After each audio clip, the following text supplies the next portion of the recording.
So this section 3.5 is disaggregate the aggregate production plan.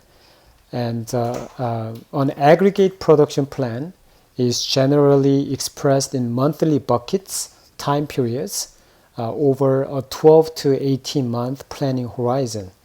The production plan must be translated into a weekly master production schedule to link the planning and manufacturing functions. The master production schedule is an input to capacity planning, and it drives the material requirements, MRP. If you are not still in the change SOP transaction, you can re-enter there. Let me show it to you. Again, you go to SOP and for product group and change, right? So this is MC82. So double click on it and you are going to enter there.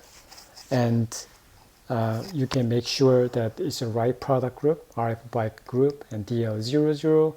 And we want to choose active group, active version. And now we are back to the process where we will work with. We want to disaggregate the production plan by time into weeks. So let's go to menu, more, and edit, and period splitting. And we want to go to total, and then let's first go to weeks. We have already monthly data, now week data, so click on that. And you can notice that week 48, 90, 49, 50, 51, and so forth.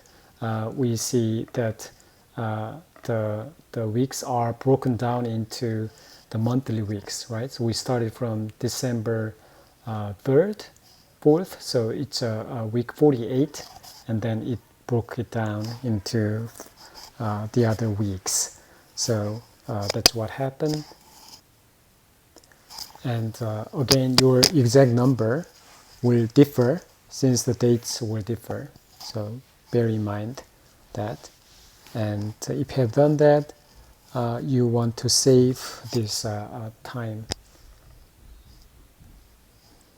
So you can save that.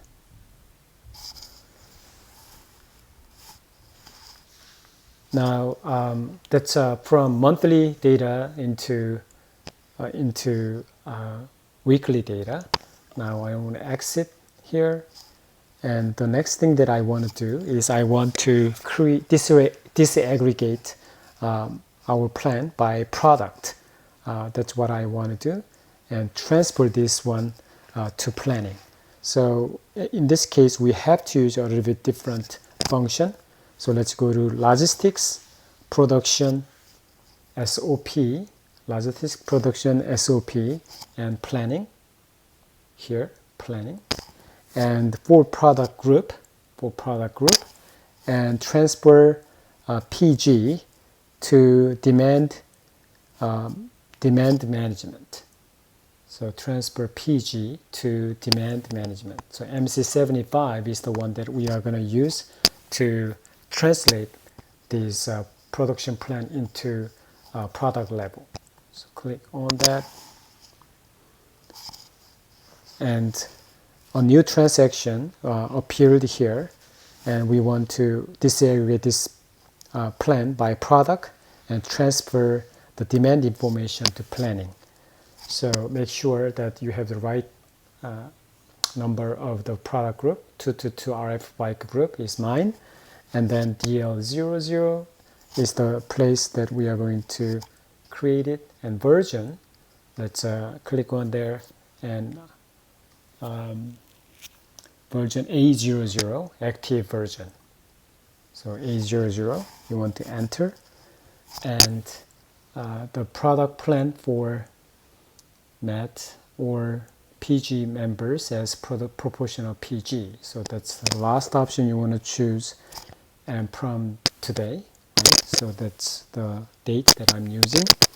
And then I go to invisible transfer. I don't want to do that yet, so uncheck it, and then transfer now. So we want to transfer that. here. And 3.5, we want to now have this plan by product, RFRT 1000-222. That's what is shown here, right? So first let's work with that. And I think first the task that we want to do is we want to save this work. So let's save it.